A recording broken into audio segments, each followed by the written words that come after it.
Tá iniciando, Cris. Pronto. Então, a gente dá bom dia a todos, a gente inicia esse evento, né, dando a palavra às nossas coordenadoras, a professora Denise e a professora Alicia.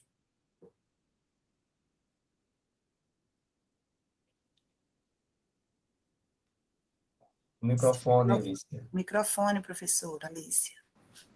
Bom dia, estamos dando prosseguimento ao colóquio Estéticas da Necropolítica, a razão crítica da exclusão, e hoje é o segundo dia, nós vamos ter como coordenador e mediador o professor Wellington Neves Vieira, e então o que eu gostaria de dizer é bom dia, bem-vindo a todos, e eu já vou passar imediatamente a palavra para o professor Wellington, ou se a professora Denise quiser dizer alguma coisa, e eu gostaria...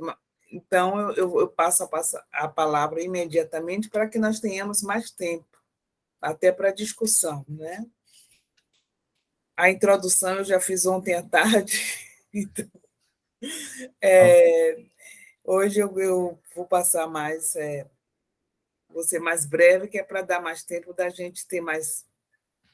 para a gente poder debater. Olá, bom dia a todos, a todas e a todos. É um prazer poder estar aqui nesse momento, um evento tão grandioso como o Abralic, mediando esse simpósio, coordenado pela professora Alicia Soares e Denise Dias. Eu sou uma pessoa branco, calvo, mas de cabelos pretos, estou usando óculos, com a camisa azul. Ao meu fundo tem uma estante aqui de livros. Então, para o início de nossa conversa, vou convidar agora a passar a fala para a professora Denise Dias, que irá falar a respeito da política da morte na literatura brasileira. Professora Denise, você tem 15 minutos. Bom dia, muito obrigada, bom dia a todos, estar aqui presente nessa mesa da apresentação do nosso grupo de estudo. É muito importante esse espaço aqui para a gente poder difundir o que nós vemos, o que nós estamos estudando. Bom, a minha apresentação, ela diz respeito à necropolítica e à literatura enquanto política de morte. Então, o fio condutor aqui vai ser a necropolítica, dita como uma política para a produção de morte. Esse conceito foi desenvolvido pelo africano Achille Mbembe, baseado nos estudos sobre biopoder de Foucault, ao analisar os limites da soberania do Estado em promover a vida e fazer morrer. Ou seja, é a gestão da vida e da morte nas mãos do Estado.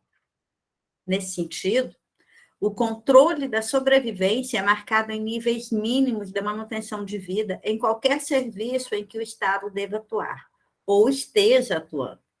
O sociólogo camaronês aponta que, ao se negar a humanidade ao outro, qualquer violência se torna possível. Como esse é feito, a teoria ocupa um lugar importante quando analisamos obras literárias brasileiras, que revelam aspectos da estética da necropolítica. Acrescento aqui não só as brasileiras, como também obras mundiais. Por esse ângulo, deparamos com o testemunho da necrogovernância, conceito firmado pela professora Liana Viana, que traz à luz as ações, abro aspas, tecidas nas rotinas policiais, judiciárias, hospitalares e escolares, capazes de deslocar morbidamente a conhecida fórmula Foucaultiana de fazer viver / deixar morrer, para fazer morrer alguns e deixar morrer outros. Fecho aspas. De forma a utilizar as técnicas da gestão da morte, por sua vez, se difundirem nos vários órgãos governamentais, subjetivando-os. Nos debruçamos, nesse sentido, numa pequena amostra de obras brasileiras, observando que os textos camuflam o teor reflexivo sobre a vivência da condição humana frente ao poder exercido dos governantes. percebemos que existe um crescente interesse acadêmico sobre a ligação entre a vida e a morte. Tal relação não se restringe somente ao direito punitivo do Estado, mas se estende ao processo que conduz à morte. De fato, o medo da morte é um mecanismo de poder que atua na sociedade, agindo sobre o fazer viver e o deixar morrer. Para Foucault, o poder acerca da vida é uma maneira de administrar populações, promovendo a condição humana. Assim, para alguns, o poder não atua como forma binária de dominador versus dominados, mas, ao contrário, alastra-se de maneira microfísica, como forças que movem sem rumo, sem centro ou sem periferia. O professor Bembe, que atua na Universidade de Harvard, dedicou-se aos estudos a estudar as relações raciais interligadas a políticas. Produziu trabalhos relevantes, como A Crítica da Razão Negra, 2018, e aqui, nesse caso, o livro que a gente pegou, Necropolítica, Biopoder, Soberania, Estado de Exceção, Política de Morte, de 2018 também. Nesse último, o autor evidencia que o poder soberano mudou de formato. Esboça o poder nas condições microfísicas de política, conduz ao extremo o fato de deixar viver, o qual se transmuta em deixar morrer. A morte na sociedade moderna não aparecerá de formas públicas como em cerimônias de condenação criminal, mas sim inscrita em espaços definidos e com público também definido.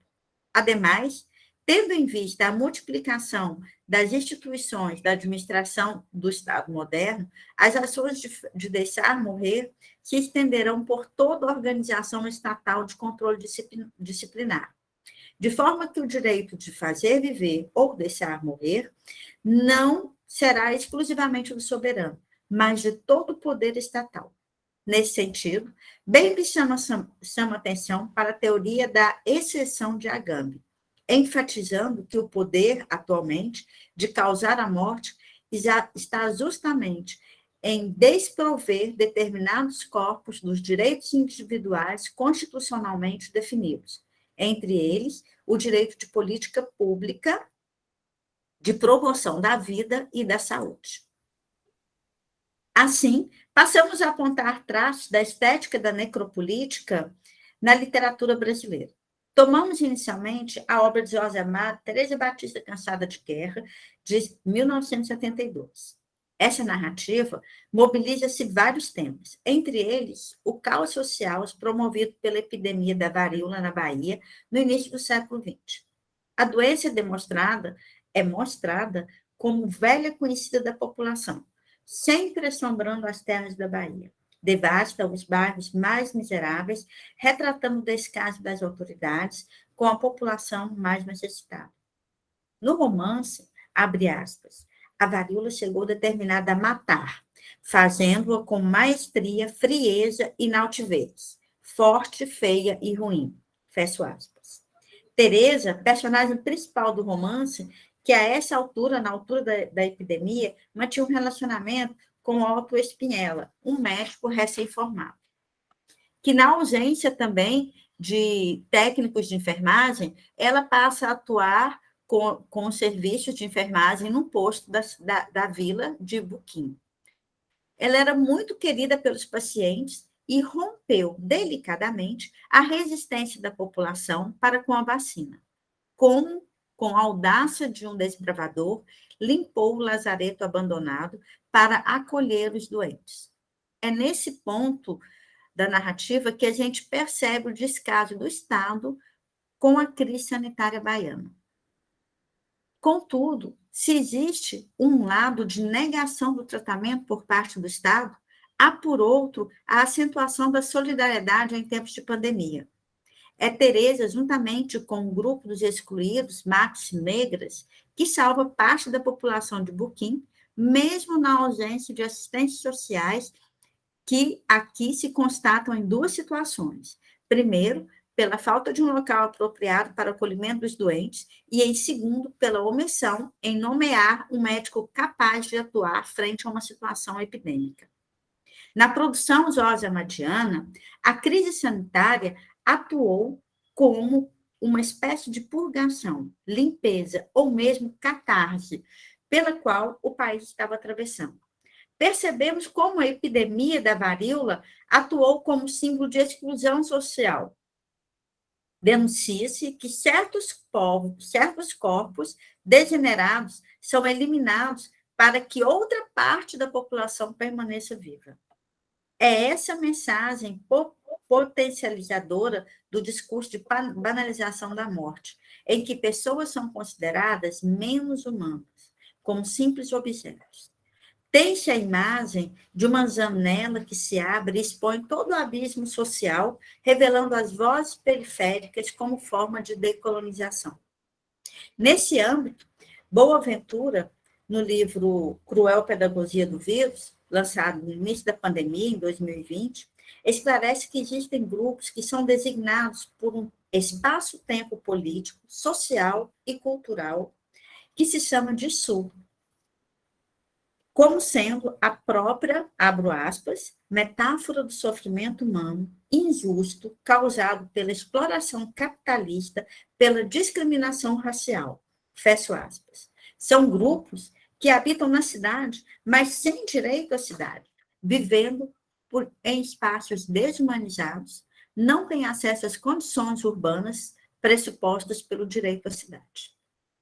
É justamente nesse ambiente de desumanidade dentro da cidade que o escritor baiano descortina a saga de Teresa Batista, quando descreve o lazareto que abrigou as pessoas cuja doença reforçou a invisibilidade do sujeito, seres que foram cruelmente excluídos da sociedade devido às patologias adquiridas, levando-os tanto ao enclausuramento como à eliminação do convívio humano.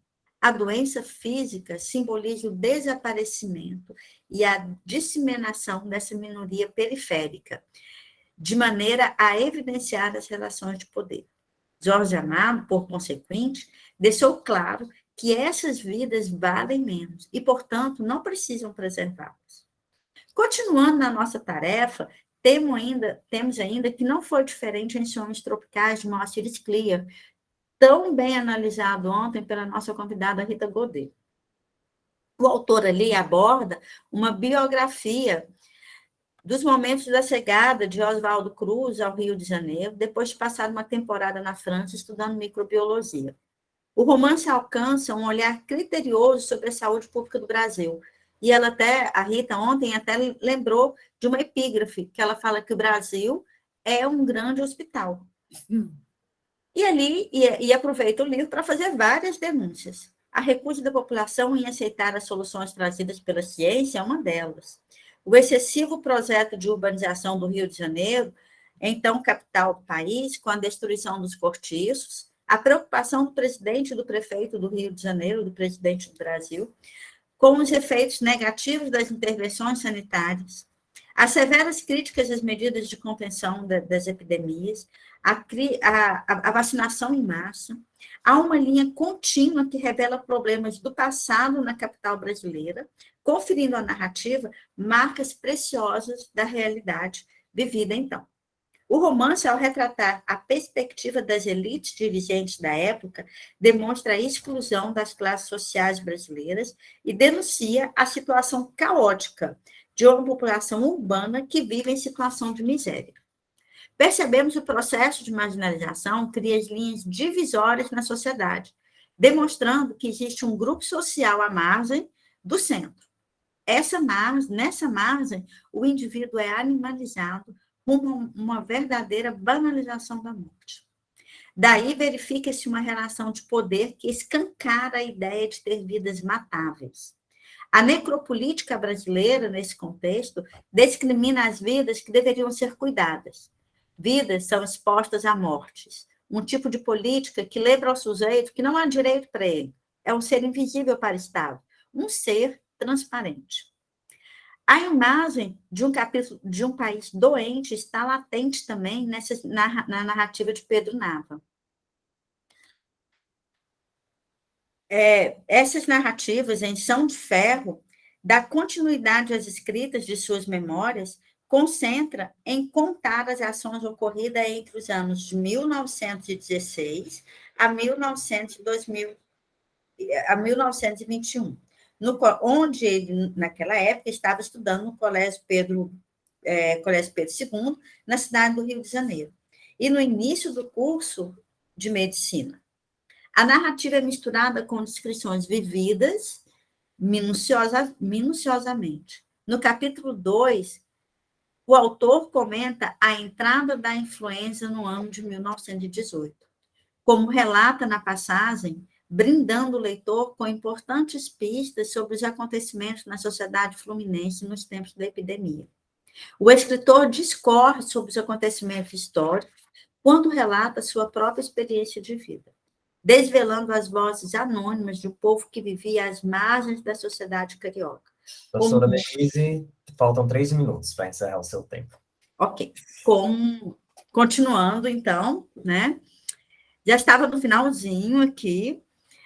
Então, o autor, ele discorre sobre os acontecimentos históricos quando relata a própria existência de vida, revelando essas vozes marginalizadas da sociedade carioca, com um modo de compreender e entender a vida brasileira.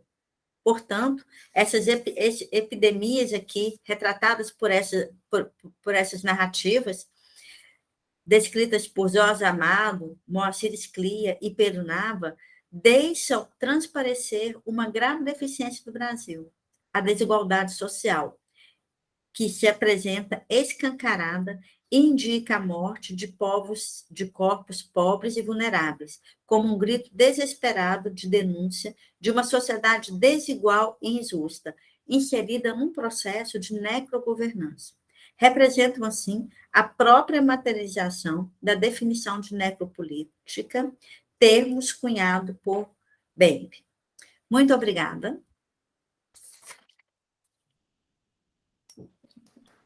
E obrigado, professora Denise, uma temática bem importante, né? Fala sobre necropolítica e literatura.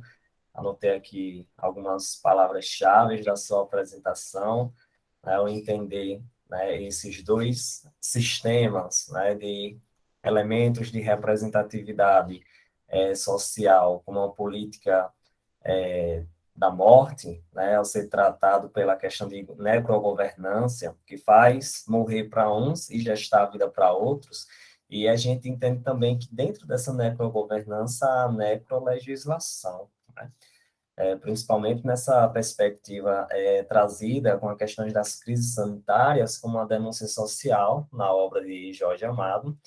E aí você vem com a questão das epistemologias do Sul, né, do Boaventura, onde envolve a questão do espaço, tempo, a política e cultura, que todas essas questões, elas faz parte, né, da microesfera, mas o sujeito que está dentro dessa microesfera, ele não é incluído na macroesfera, justamente porque o poder soberano, ele vai criar um universo semiosférico que delimita o conjunto de microfísica, né, como uma política da morte atuante em suas microesferas, encaminhando a vida e a morte. Então, entra a questão da necrolegislação, como eu coloquei aqui, que é aquela questão, né, para os amigos, a gente passa a mão na cabeça, para os inimigos, a lei.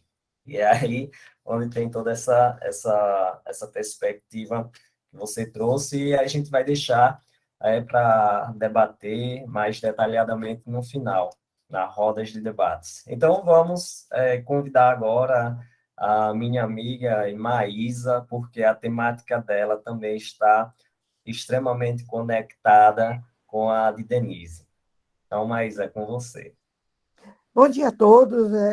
É verdade, nós estamos muito ligadas desde o início, né? Porque, na verdade, eu não estou inserida no contexto da UNEB, oficial, não sou professora, e sou convidada da professora Lícia, da professora Denise, já que começamos a trabalhar com essa questão da epidemia e a partir da pandemia, logo no início, nós três começamos a desenvolver, não é, esse núcleo de relacionar com a literatura.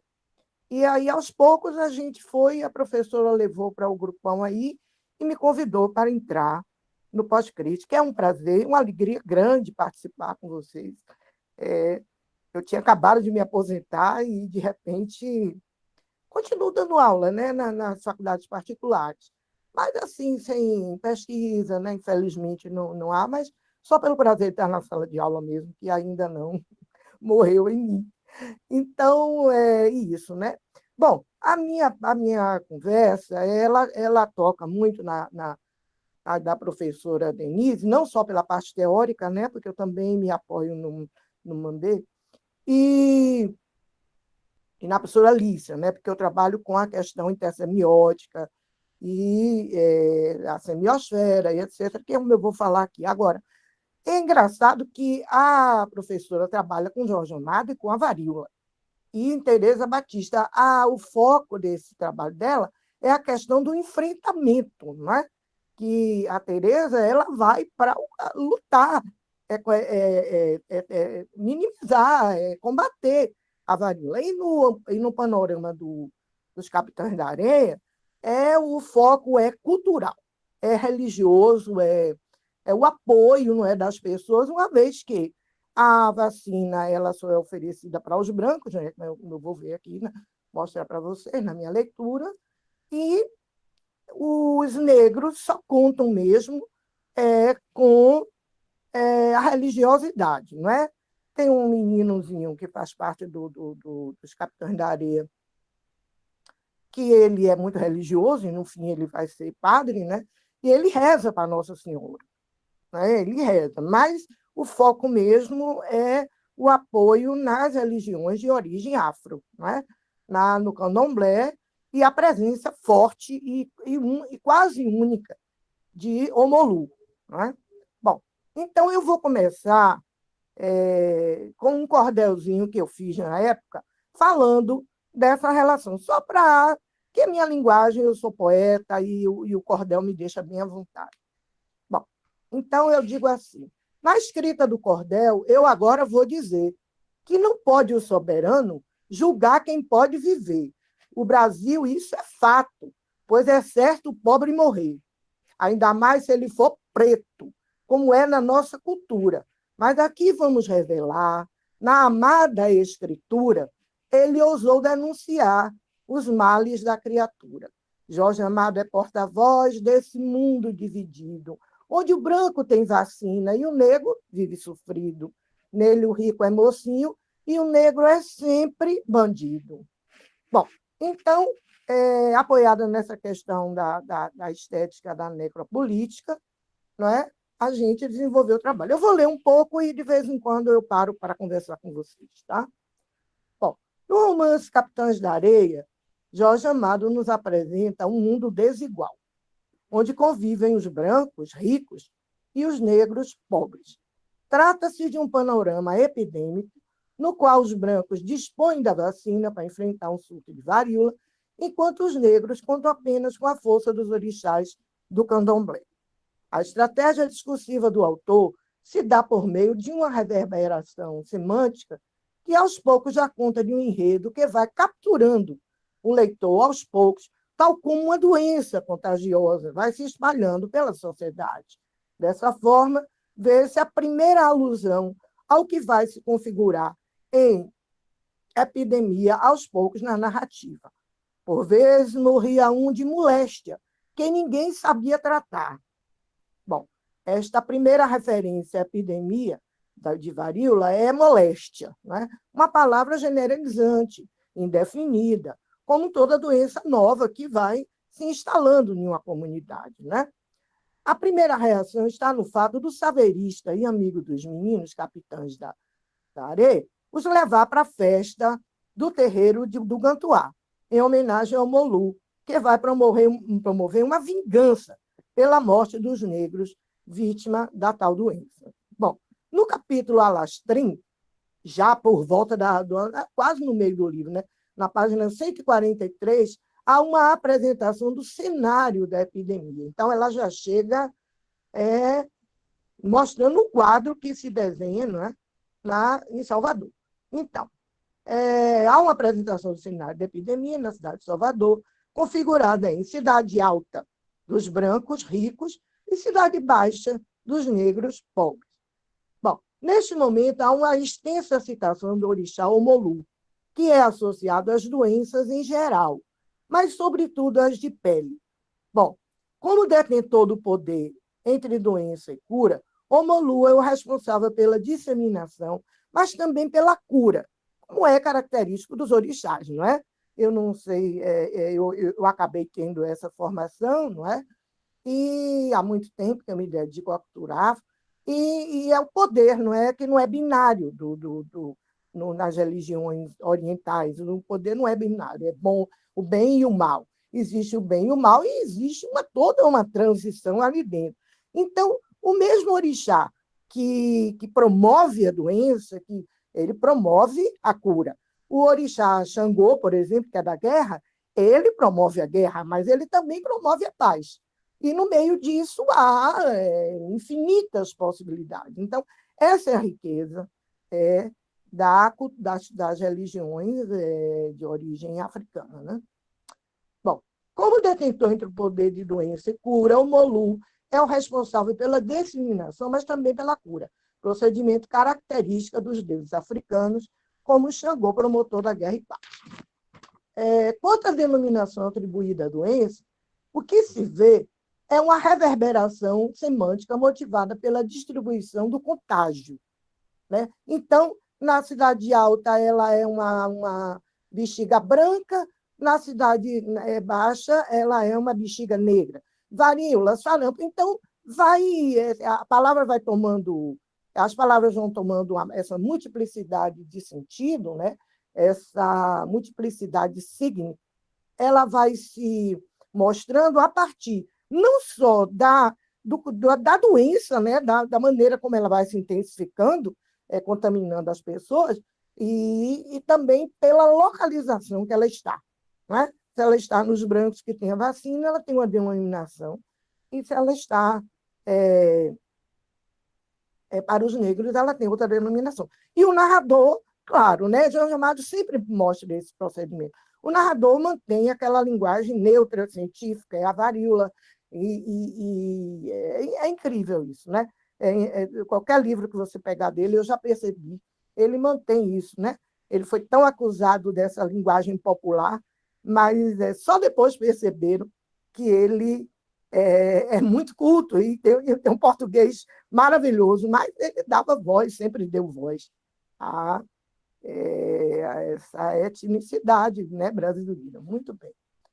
Então, essa multiplicidade de significantes é característica do texto literário, que promove várias leituras para além da compreensão, acionando ao leitor a capacidade de desenvolver diversas estratégias de interpretação textual, legitimamente validadas, não só para cada um dos leitores, mas pelas diversas empreendidas pelo único leitor. Eu trabalho, sou professora de leitura há muito tempo, em faculdades, de leitura e produção, e a gente trabalha sempre isso. Né? A gente mesmo sabe que lemos um livro hoje de um jeito, e quando vamos ler, depois percebemos outras coisas que a gente não viu naquela leitura. Né? A doença atinge o primeiro integrante que se queixa de uma coceira pelo corpo. Ele se chama Almiro e, junto com Barandão, experimenta um relacionamento homossexual, comportamento proibido pelo líder Pedro Bala. E Barandão anuncia para o grupo a contaminação de Almiro. Almiro está com a bexiga, gente. Almiro está com a bexiga. Bom, nesse ponto, eu tenho que lembrar a lenda de Omolu. Então, a gente vai buscando as referências, né? E eu acabei indo parar com a lenda de Omolu. E o que é que ela diz, a lenda? Né? A lenda diz que Orunmilá advertiu Omolu que se abstivesse de sexo, mas ele desobedeceu, então acordou com chagas no corpo e quase morreu, e só o mel de Oxum o ressuscitou. Então, Omolu andou pelas matas procurando o que comer, porque toda a cidade rejeitou Omolu, que ficou com aquelas feridas, aquelas lesões no corpo. Né? Então, os espinhos e os mosquitos feriram sua pele. Quer dizer, ele já estava com aquelas botas, né? e o cachorro lambeu sua pele. Sua pele ficou boa. Ele juntou as ervas que recolheu no caminho e levou para a cidade para ajudar as pessoas que se negaram a lhe ajudar. Eles faziam festa para que o Molu curasse, que já sabiam que ele estava curando pelo caminho as pessoas que ele via encontrando com a peste. Né? Bom, então o que a gente vê? A gente vê uma relação que o primeiro menino que se contamina, ele tem essa relação homossexual. E ele é o primeiro atingido. Então, de alguma forma, tem uma relação, não é, com essa questão da punição pela sexualidade. Bom, é uma leitura, não é uma possibilidade. E ele vai morrer, não é? Porque eles não levam o menino para assistência, que eles ficam com medo, porque não podem denunciar o lugar que eles moram, né? E acaba que o menino morre e por aí vai. Né? Ao saber que Almiro estava com a coceira danada, Pirulito reage e apregoa que é castigo de Deus pelos pecados dele, enquanto o Sem Pernas, assumindo a voz do chefe, que estava ausente, o obriga a sair do trapiche e ir para o lazareto. Então Pirulito chama o padre Pedro, mas Almiro se recusa a ir para o lazareto. O lazareto era o lugar onde os pobres iam, né? Porque era jogado lá para morrer. Não tinha tratamento, não tinha... Bom, e Pedro Bala, quando chega, atende ao menino que deseja ir para a casa da mãe. Assim é feito. E dessa forma, o padre não notifica a saúde pública e, por isso, é advertido pelo cônego, que o ameaça ser transferido para longe. Bom, na sequência, o Boa Vida aparece contaminado também e vai por conta própria para o lazareto, de onde retorna curado, mas abatido, como um cadáver que ressuscitou. Para falar das representações imagéticas dessa narrativa, é preciso descrever as estratégias desenvolvidas na composição textual, a qual se caracteriza pela coleção de documentos diversos que compõem a introdução do romance Capitães da Areia. Né? São notícias de jornais, depoimentos de autoridades, como delegados, padres, diretores de jornal e até familiares. Esse conjunto de textos foi denominado Cartas à Redação e mostrou-se como uma tentativa de legitimar o que vai ser narrado, tal como os neorrealistas operam, né? Pela necessidade de assegurar ao leitor a sensação de verdade, procedimento diferente no relato cinematográfico realizado por Cecília Amado, em parceria com Bernardo Stropiano, em 2011. Bom, eu procurei ver como era que acontecia essa transposição para o cinema e beber uma aguinha aqui. O que se vê são estratégias discursivas completamente. É esse o meu foco, né? Essa Mas questão temos 3 minutos para o final, tá, professora? 3 minutos. Então, é isso, né?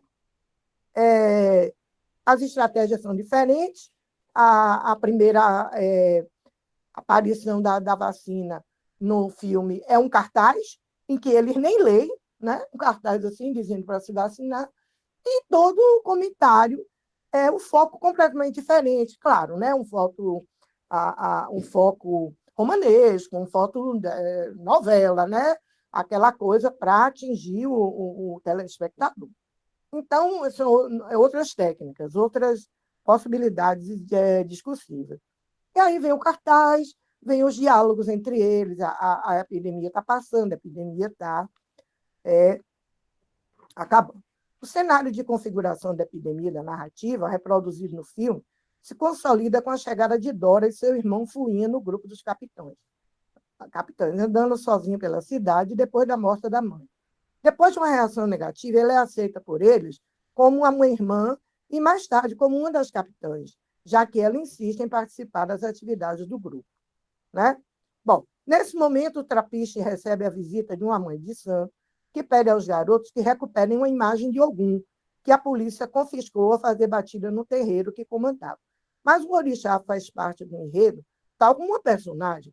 Pedro Bala vai à delegacia e consegue pernoitar por lá, de modo que consegue pegar a imagem e retornar ao Trapiche com ela, e é saudado por vivas e alegria. Bom, é interessante porque a Dora vai ser contaminada e a única possibilidade de cura dela é essa mesma mãe de santo que os meninos ajudam a recuperar essa imagem de Ogum, ela vai fazer a reza para Dora se curar, mas ela não cura, né? Bom, então, o menino vai ser preso, eu vou resumir aqui para acabar, mas ao sair, da surpresa de ver Dora internada no orfanato, onde está acamada pela contaminação com a bexiga negra. Então, Bala vai tirá-la de Irá para curá-la com a ajuda dos orixás. É que Dona Aninha vai fazer um trabalho, que não adianta, pois ao amanhecer estará morta. Durante a noite, Dora pede para ser mulher de Bala, e o sexo aparece mais uma vez como castigo, já que ela não resiste e morre. O saveiro adquirido de Deus é o seu carro fúnebre, que se distingue pela falta de dignidade dos enterros atuais, quando a família não pode se despedir dos seus familiares, né, que morrem de Covid. E Dora vai ter seu sono eterno nas águas de Iemanjá. O filme termina com a outra festa de Iemanjá e o relato de cada um no futuro realizando seus sonhos. É possível considerar que toda a exclusão característica da vida dos capitães havia uma contrapartida, já que eles dominavam as ruas de Salvador, desfrutando do carinho também excluído do povo de Santos, mercadores, prostitutas, além do padre José, que se arrisca a vida em prol de ajudá-los. Contemporaneamente, na contramão das atitudes negacionistas, o povo brasileiro, que sempre foi conhecido por sua acolhida e solidariedade, demonstra ainda mais uma enorme capacidade de compartilhar toda sorte e cuidado com os outros. Bom, é isso, minha fala. E parabéns, professora Maísa. Que show, né? Está sendo essas discussões, onde na sua fala traz essa questão das estratégias discursivas, a questão da religiosidade, das crenças, né? E mostra também, por outro lado, a importância dos africanos, hoje a gente, né, chama dos afro-brasileiros, para a formação cultural também do nosso país, né? Não somente da Bahia, mas do país, e Jorge Amado deixa esse legado. Então, depois a gente vai lá para as discussões e vamos encaminhar agora a fala para o professor Gabriel Vidinha Corrêa. Tem 15 minutos, professor Gabriel. Obrigado, Elita. Bom dia, pessoal. É muito bom aqui compartilhar esse momento de discussão. Vocês me ouvem bem? Sim? Ótimo. Então, hoje eu vou falar sobre a Conceição Evaristo, que é uma autora que está dando assim, bastante destaque, né, na literatura brasileira contemporânea, e eu acho que ela não se afasta muito dessas temáticas que a gente está elencando aqui, das doenças, das pestes, né, das fraturas sociais, dos orixás. Curiosamente, Conceição Evaristo tem uma relação muito forte com Oxum e Yansan, né? Então a gente vê muito na literatura dela. Os temas que aparecem na obra de Conceição Evaristo perpassam a memória, o racismo, a maternidade, a infância, em uma estética que ela chama de escrevivência, daquilo que ela vivenciou, né? Principalmente no seio familiar com a mãe, pautado em uma perspectiva muito da oralidade, né? Então isso acaba refletindo na obra da Conceição Evaristo. Hoje eu vou falar de um conto específico para discutir um pouco essas relações entre a necropolítica e outras formas de interdição de corpos, que é o conto chamado De Lixão. De Lixão está presente no livro de contos Olhos d'Água.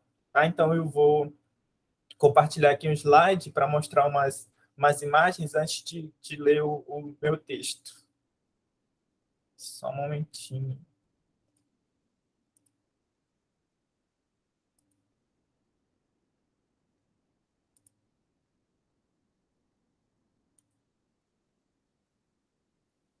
Vocês conseguem ver?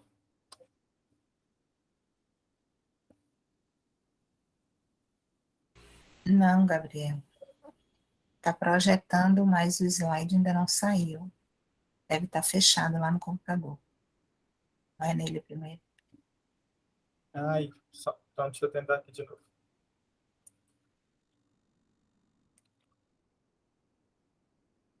Só um momentinho.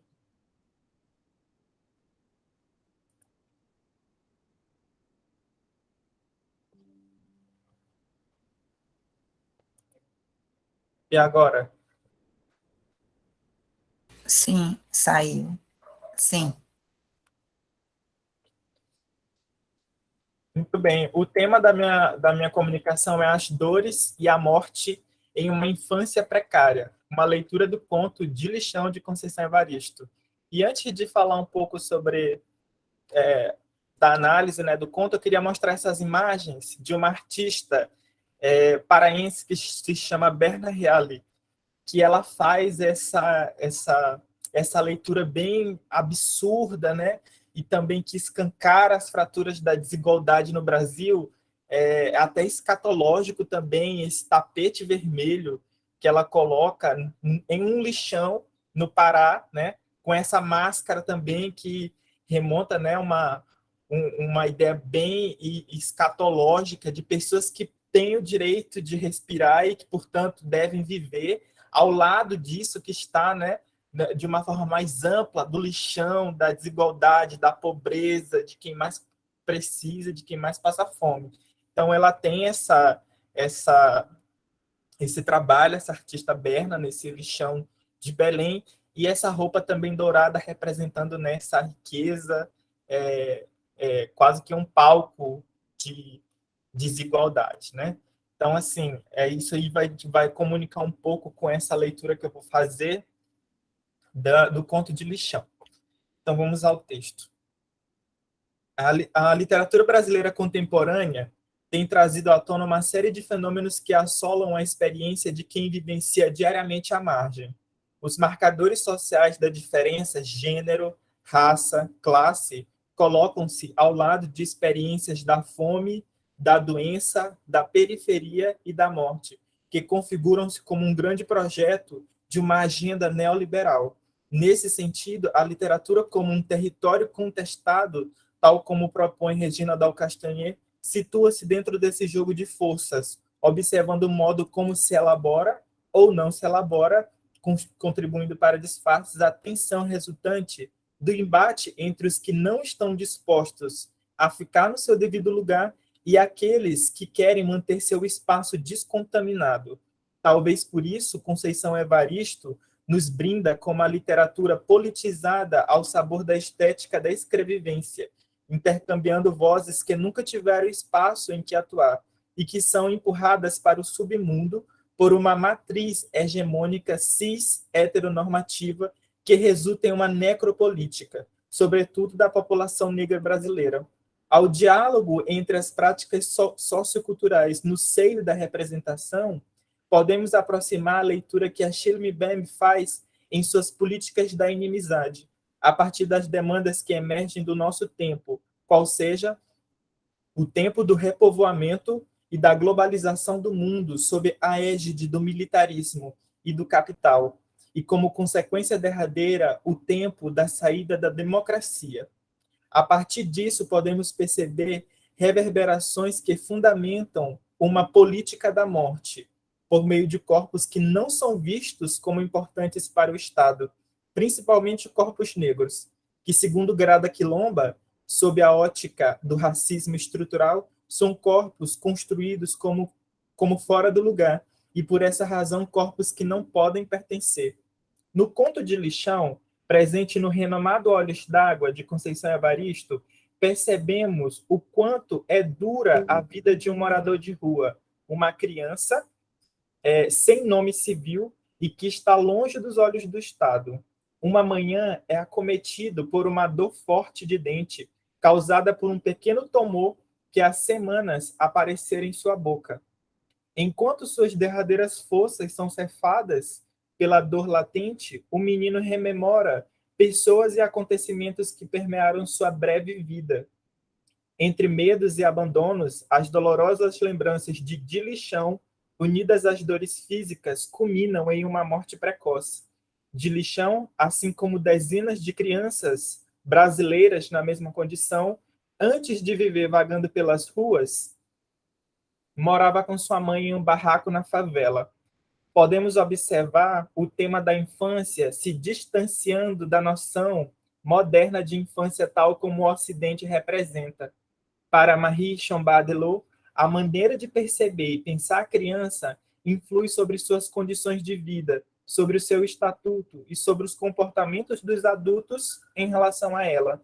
Em uma dada sociedade, as ideias e as imagens relativas à criança, por mais variadas que sejam, organizam-se em representações coletivas que formam um sistema em níveis múltiplos.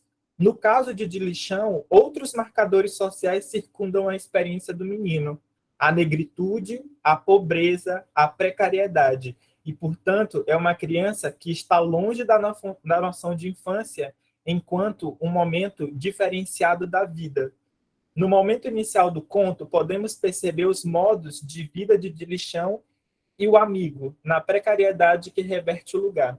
E aí eu cito: Dilichão abriu os olhos sobre a madrugada clara, que já se tornava dia. Apalpou o lado do rosto, sentindo a diferença, mesmo sem tocar o outro. O dente latejou, espalhando a dor por todo o céu da boca. Lentamente, a língua do canto passou lentamente a língua no canto da gengiva. Sentiu a bola de pus estava inteira. O companheiro de quarto Marquise levantou um pouco o corpo e, entre o sono espantado, meio adormecido para ele. Dilichão encheu rápido a boca de saliva e deu uma cusparada no rosto do menino. O outro, num sobressalto, acordou de seu sono todo instinto de defesa. Pulou inesperadamente, acabando de se levantar. Dilichão acompanhou o gesto raivoso do menino.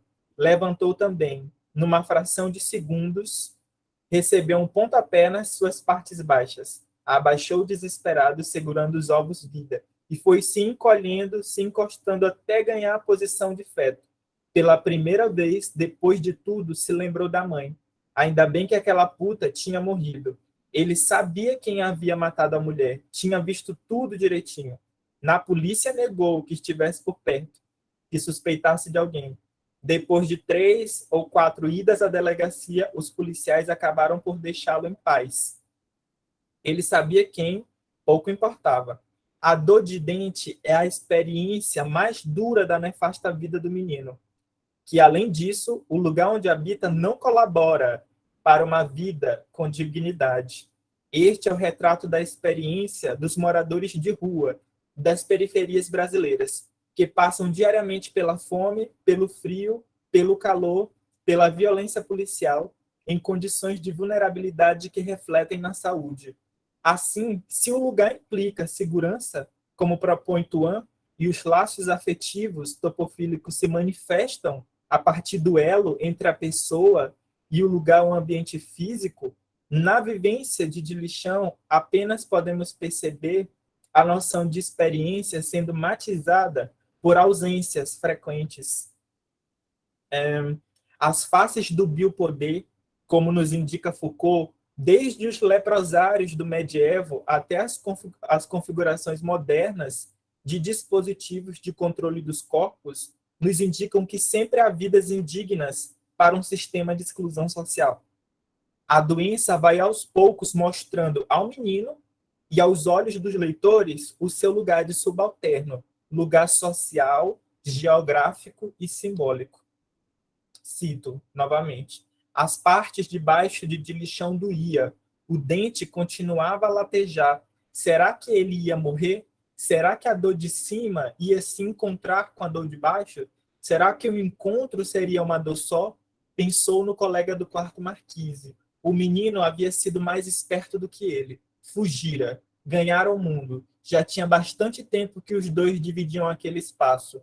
De dia perambulavam pela rua, cada qual no seu ganho. Encontravam-se ali no meio da noite. Às vezes conversavam muito, falavam de tudo, até de um pai, menos da mãe. Dilichão achava que a história da mãe do outro devia parecer com a da sua mãe.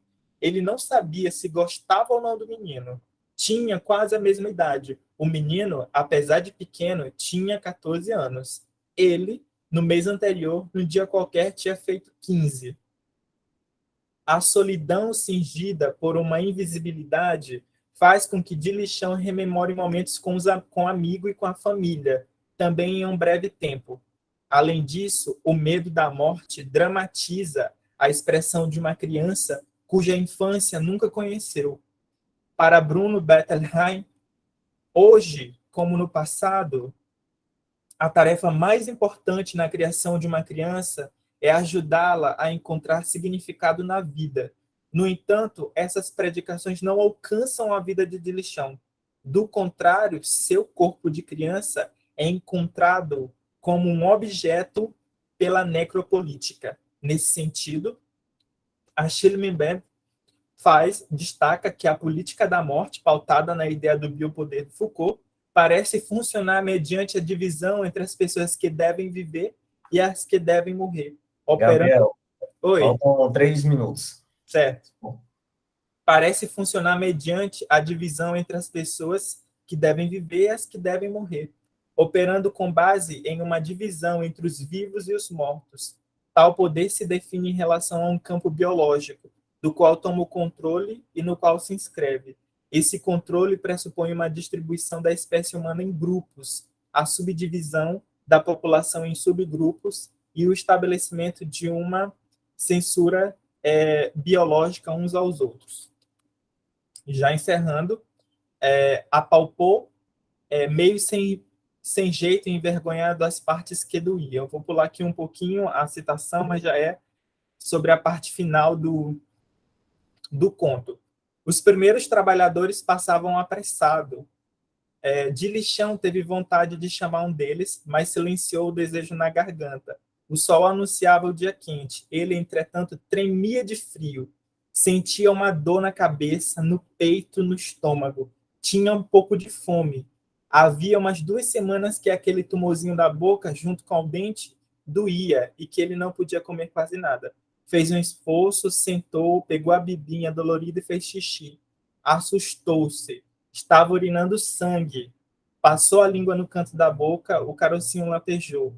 Num gesto coragem e desespero, levou o dedo em cima da bola de pus e apertou contra a gengiva. Cuspiu sangue e pus. Tudo doía, a boca, a bibinha, a vida. Deitou novamente, isso aqui é importante, retomando a posição de feto. Já era 7 da manhã. Um transeunte passou e teve a impressão de que o garoto estava morto. Um filete de sangue escorria da boca. Às 9 horas, o rabecão da polícia veio recolher o cadáver. O menino era conhecido ali na área, tinha mania de chutar os latões de lixo e por isso ganhara o apelido. Sim, aquele era Dilichão. Dilichão havia morrido. Para finalizar, percebemos que a morte foi a única possibilidade do menino. Cuspiu sangue e pus. Morreu em posição fetal, remontando um ventre materno do qual o Estado gostaria que nunca tivesse vindo à luz. Uma infecção no dente, um atendimento médico essencial talvez evitaria ou adiaria a morte de Dilichão. Uma infância violada, um corpo invisível às políticas públicas, um retrato não apenas ficcional do Brasil. A morte de um corpo indesejado reflete em as inúmeras formas que a morte pode se manifestar, principalmente porque as nuances do biopoder desdobram-se. Como aponta Foucault, a morte de uma raça ruim, uma raça inferior, que vai deixar a vida geral mais sadia e pura. Uma necropolítica cujo alvo sempre são os mesmos corpos, independente dos outros marcadores, como a infância, que colocaria o sujeito talvez em um lugar de cuidado. Dilichão não queria morrer tão sozinho, e sem remédio, remediado esteve até a morte. Obrigado. Assim eu finalizo. Ok, professor Gabriel, muito interessante a sua temática, a sua proposta. Na verdade, você traz todo um conjunto, né, da desordem social, aí por meio da representatividade literária de Conceição Evaristo. A Evaristo, ela tem essa sensibilidade, né, de trazer para as suas obras essa perspectiva de situações de emergências e como um contradiscurso também, né, para nos alertar e dizer aos olhos que a gente precisa de ajuda.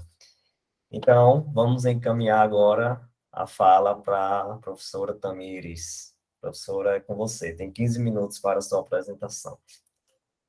Ok, obrigada. Bom dia a todos e todas. Eu vou aqui compartilhar a tela. A Aparece bem para vocês? Só está um pouquinho baixo, Tamires, a fala, o microfone, não sei. Vou colocar o fone, melhor. Tá.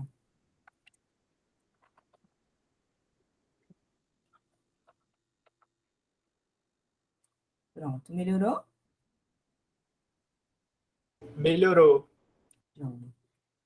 Finalizando nesse momento de exposição dos nossos trabalhos, eu venho aqui falar também de um lugar que também é espaço, né, dessa leitura, de aprofundar, inclusive, nessas literaturas aqui abordadas, que é a biblioteca, né, que se inicia lá no ensino formal, e a ausência dela também, né, prejudica de toda uma forma nessa análise crítica, essa percepção da sociedade.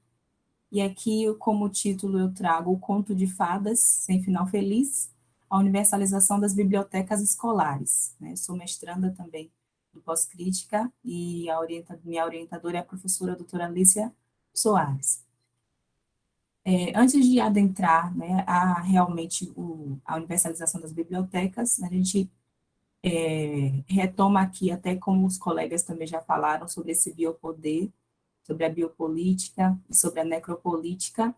A partir de Duarte, eu trago 2 pontos, né, que é conceituar esse biopoder, essa biopolítica, como um conjunto de técnicas, mecanismos que atuam discretamente na produção de realidades por meio de processos disciplinadores e normalizadores. A partir do século XIX, Foucault observa que o biopoder não se restringia mais ao indivíduo, dócil e útil, mas sim à própria gestão calculada da vida e do corpo social, da regulação dessas populações. A partir do poder soberano, assim o poder soberano não é mais verticalizado, ele é plural, relacional, se exerce em práticas heterogêneas e sujeitas a transformações. A Gambin também entrecruza a biopolítica com conceitos de poder soberano, vida nua, estado de exceção e campo de concentração na modernidade. Para ele, o poder soberano é a instância capaz de determinar e traçar o tênue limite entre a vida protegida e a vida exposta à morte. Nesse sentido, essas 2 citações aqui abaixo, né, elas resumem um pouco como esses conceitos se relacionarão com a biblioteca escolar. O soberano está simultaneamente dentro e fora do ordenamento legal, pois ao mesmo tempo em que o institui, também se exime dele. O poder soberano promove uma inclusão excludente do aparato jurídico.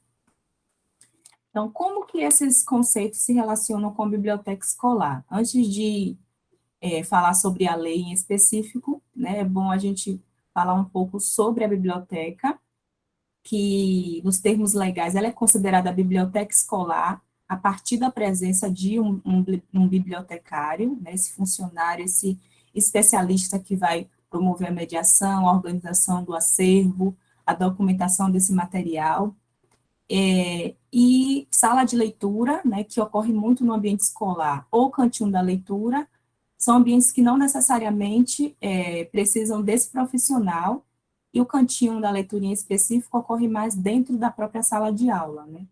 Temos essas 2 imagens aí, de um espaço de leitura, de uma biblioteca, né, com um ambiente confortável, acolhedor, e um lugar que foi feito como depósito de livros, né, os livros didáticos acabam ocupando esse espaço, né, danificando os materiais, o acervo, né, não tem o acesso, pelo próprio espaço, ali se vê que não tem acesso dos estudantes, né, porque está tomado de livros, e a gente ainda observa, infelizmente, alguns cenários semelhantes a esse espaço, né, e também por questão de contexto, a própria prioridade, né, dos sistemas de ensino reverberam nessa própria imagem aí, de como se vê a importância da biblioteca no Brasil.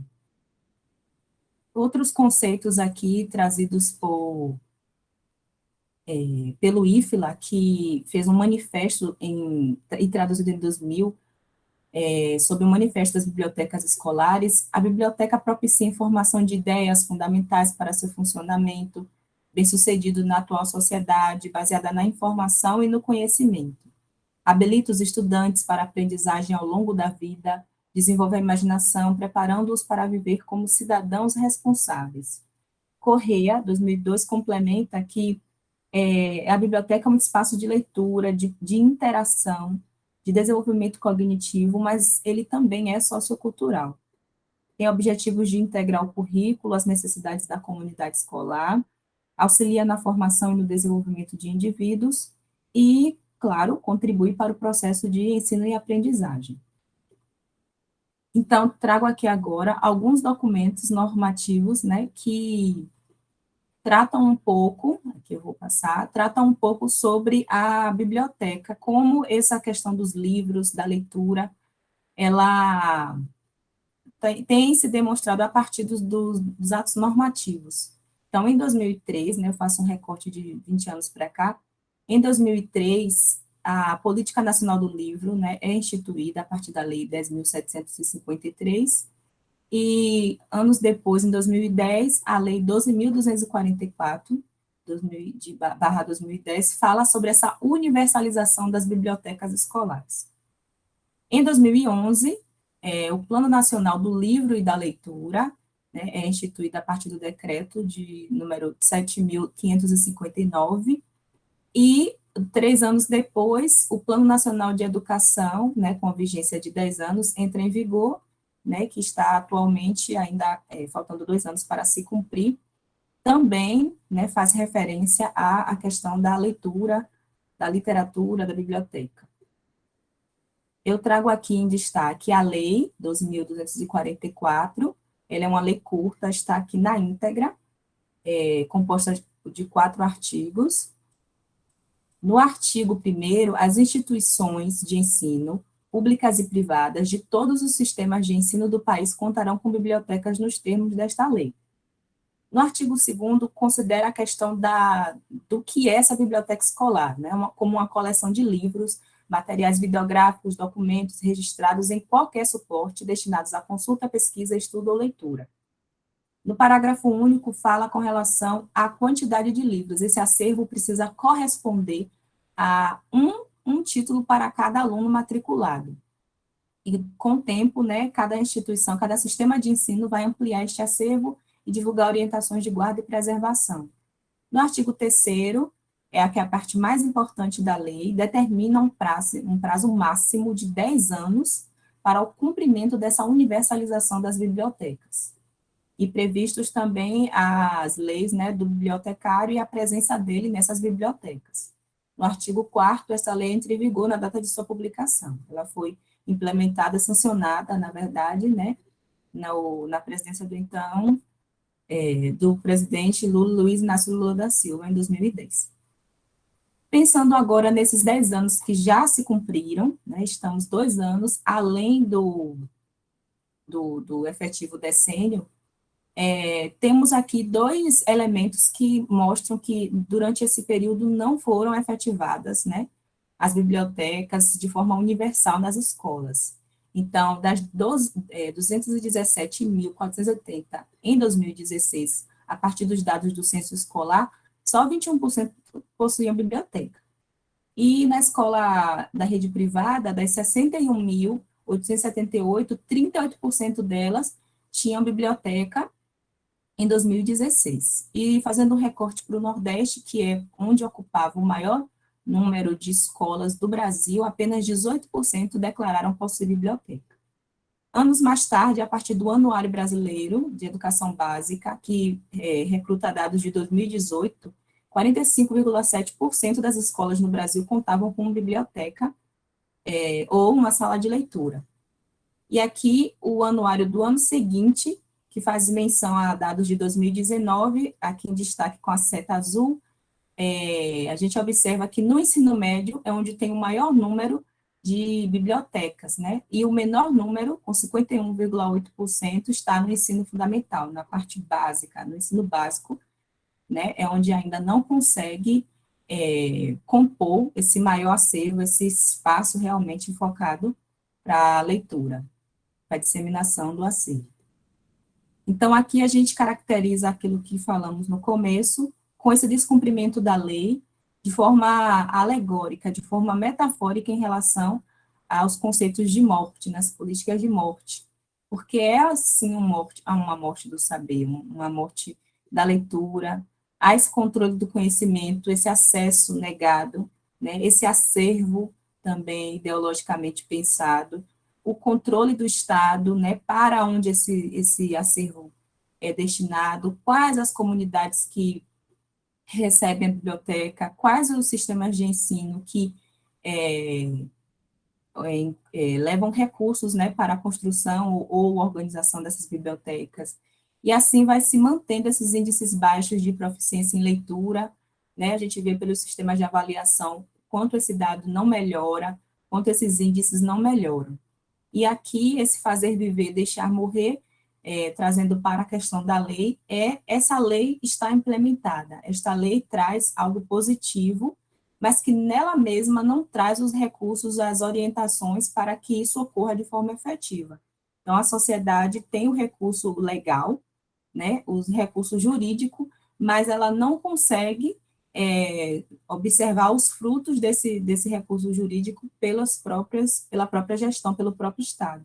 Então, aí é que deixa morrer, tira esse direito, né, que foi instituído de forma sutil.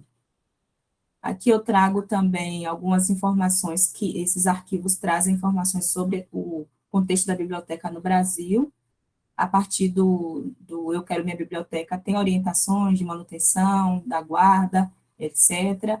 A última avaliação de bibliotecas foi de 2011, que tem lá as informações, mas de lá para cá há um total silenciamento, né? Não há informações sobre esses dados mais detalhados, e em 2018 foi aprovada essa lei 13.696, que fala da Política Nacional de Leitura Escrita como um direito. Ali se vê essa questão do direito à leitura, o direito à escrita, à literatura, de forma legal, né? Aqui também eu trago, pensando nessa questão da resistência, né? Me lembrei das comunidades que possuem bibliotecas comunitárias. É algo que se remete a onde estão as resistências. As escolas, às vezes, também com recursos próprios, tentam manter essa sala de leitura, né, que é onde precisa ter esse aparato para as crianças, quando elas apenas têm a biblioteca da escola como fonte, né, de leitura, né, de conhecer outras culturas. Então, como forma de resistência, né, ao poder, essas relações de poder, eu penso como exemplo as salas de leitura e também as bibliotecas comunitárias. Desde já eu agradeço, aqui estão as referências, e muito obrigada.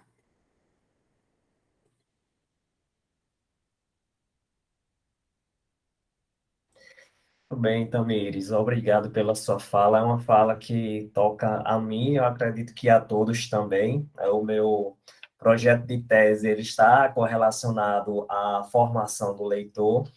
E, bem, dentro de uma instituição que não existe biblioteca, não existe livros, de fato, para os alunos.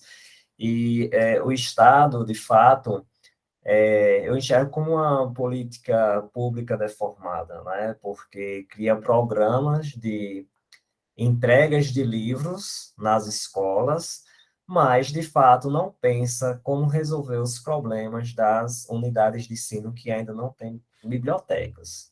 E aí, aquele velho ditado, um faz de conta, né? E aí, gente, tem aqui no chat, né, várias mensagens aqui, né, a respeito da nossa mesa. Ah, tem aqui, ó, a Amélia colocou parabéns para todos que apresentaram até agora, parabéns para as professoras proponentes desse simpósio. Né? Nós temos pensado que nós estamos, né, falando praticamente para todos nós mesmos, com tantas falas importantes, fortes, de denúncia e necessárias nesse momento terrível que estamos vivendo. Seria tão bom que muitos outros companheiros de várias partes do Brasil e, quiçá, do mundo estivessem conosco agora.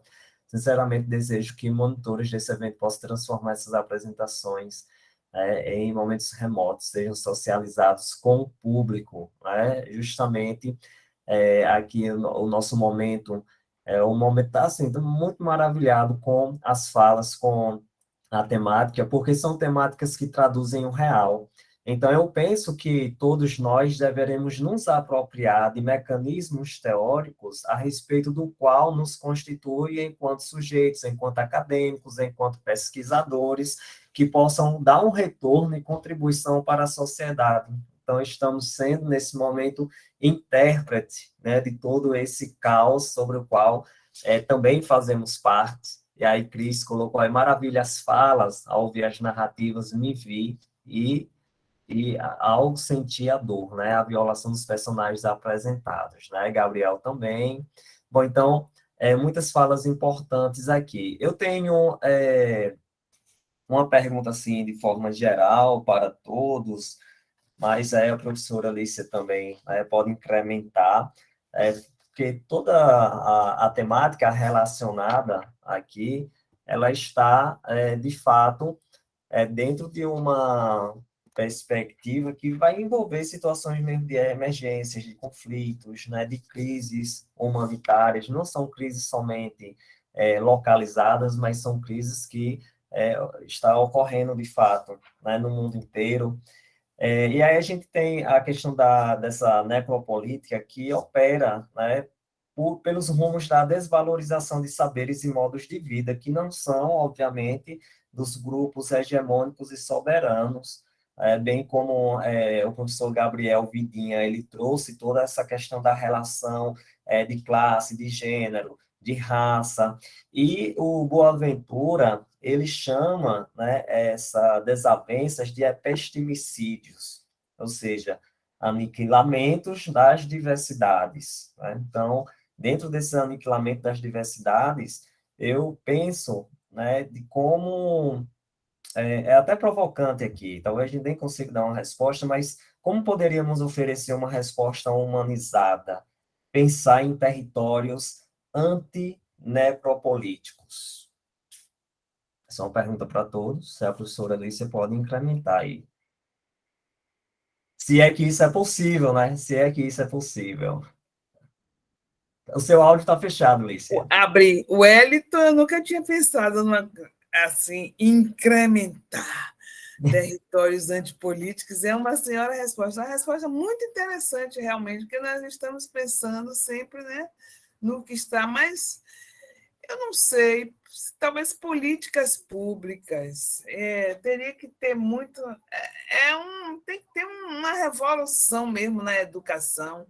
Por exemplo, está falando na questão de Amélia mesmo, com as escolas militares, muitas mães, nós já discutimos isso várias vezes, e vamos discutir à tarde quando ela apresentar, quantas mães ficam numa felicidade incrível quando vê seu filho na escola militar, porque diz agora ele vai tomar jeito, não é? E Amélia mostra uma outra realidade.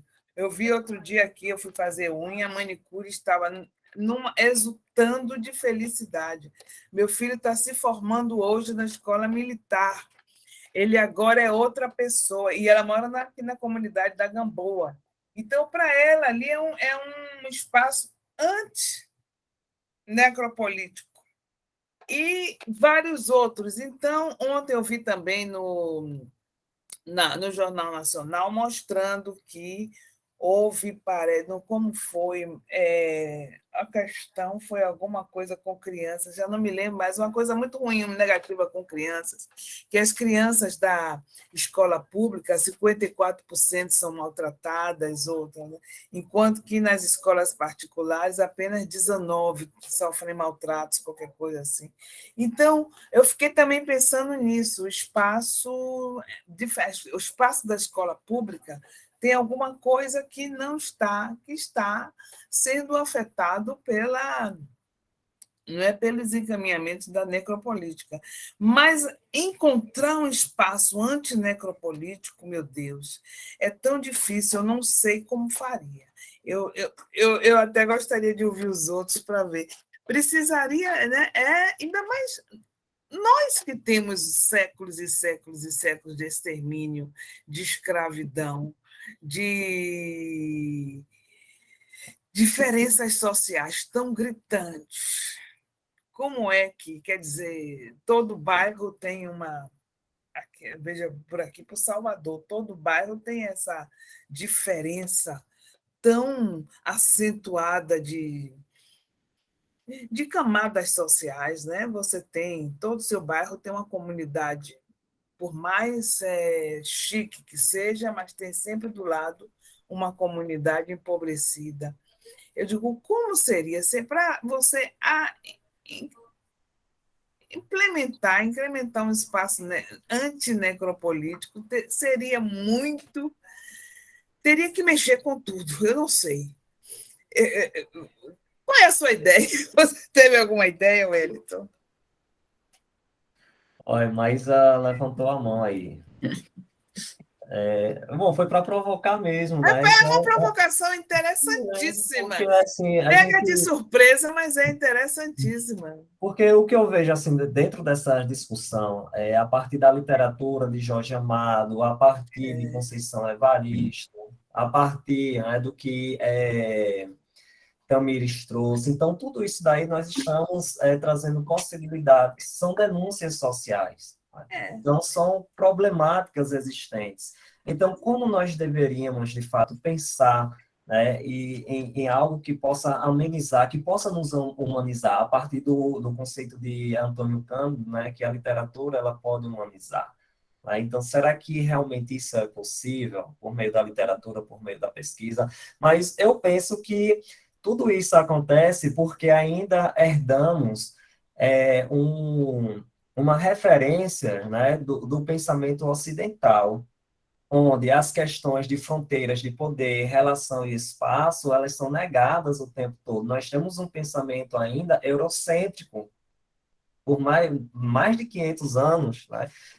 Poderemos dizer que nós vivemos mais de 500 anos de epistemicídio, né? De capitanias, né? De latifúndio. Isso, então é uma herança muito forte que ficou enraizada nas políticas públicas. Então, as políticas públicas, elas são pensadas de cima, não são pensadas para atender às necessidades do poder popular, poderemos dizer assim, né, das necessidades populares. Elas são sempre pensadas para atender às necessidades de um grupo, né, de um poder hegemônico. Então, eu penso que e o grupo do poder hegemônico, eles estão lá instalados porque eles tiveram acesso a um conhecimento, tiveram acesso a uma educação, e com isso utilizam, de fato, inteligências para manobrar, né, as necessidades dos grupos minoritários. Então, acho que uma das saídas é nos apropriarmos das armas que o poder hegemônico tem. Quais são essas armas? O conhecimento, a educação. Então, eu penso que tudo deve se iniciar a partir da educação. E, para isso, né, a gente vai levar mais 500 anos. Eu não consigo mudar esse pensamento. Tem que mudar a estrutura da educação toda, e talvez a gente não consiga. Mais 500 anos que não é só política pública, é também a mídia interferindo para mudar as mentalidades, até mesmo individuais. Porque você vê as mães, os pais, eles incentivam, viu a história? Eu já vi aquela história da mãe incentivando a filha a bater na criança negra porque ela era inferior, tinha cabelo duro, não sei o que, aquela coisa toda. Eu já vi com meus próprios olhos aqui, e já ouvi com meus próprios ouvidos aqui em Salvador. Disse também, mas olha, essa menina, você vai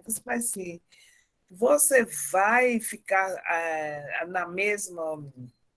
Quer dizer, você é superior a uma menina dessa, menina, deixa para lá, não vai não. A mãe diz isso. Então, são mais 500 anos também disso, de modificar a mentalidade a mentalidade das pessoas. As classes mais abastadas, elas pensam assim. Elas dizem isso. É coisa de negro, entendeu? Tem essas coisas todas, gente. É muito complexo. Vai lá, Maísa, dá a voz aí. Maísa, mas você está louca para falar. Vai, Maísa. Eu estou louca para falar, porque eu acho que é lógico que eu concordo com vocês, a questão da macroeducação, claro. Mas pensando neste momento que nós vivemos agora, que com essa questão da pandemia, houve uma necessidade de educação sanitária emergente para todo mundo. Então, vamos lavar a mão, que ninguém nunca lavava a mão. Meu Deus, que coisa de louco, ninguém não lavava a mão. Conheço pessoas, vamos dizer, branco, de nível que não lavava a mão de jeito nenhum. Ia no banheiro, voltava para o barzinho. Isso é verdade. Conheço tudo isso. Eu mesmo não lavava as frutas. Tenho até amigas que faziam isso, e amigos mais coisa, porque eu sempre fui um pouco hippie, vamos dizer assim, né? Eu fiz muito yoga, o que me guia é um pouco o budismo. Eu não sou radical, mas eu tenho, né? Afinal de contas, eu perdi 2 filhas e não enlouqueci e não morri, né? E não peguei nenhuma depressão, vamos dizer assim. Então, como foi que eu consegui isso? Foi através da literatura, em primeiro lugar, não é? Que eu aprendi o que era a morte desde cedo na literatura. Então, quando a morte veio para mim na vida, eu já estava educada. Mas não é isso que eu quero falar, não. Eu quero falar de coisas simples que eu vejo nos noticiários, que todo dia eu digo que não vou ver, mas eu vejo. Por quê? Repare, a gente precisa lavar as mãos, a gente precisa lavar as frutas, a gente precisa deixar os sapatos lá fora. Não é para deixar. Os orientais, ninguém entra de sapato na casa de ninguém, porque a sujeira que vem com aquela energia das ruas e tudo mais, é a pior que tem, não existe outra, não. Mas, peraí, como é que a gente soluciona?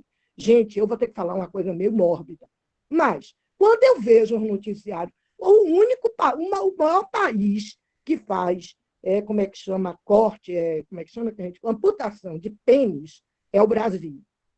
Entendeu? Sobretudo no Nordeste.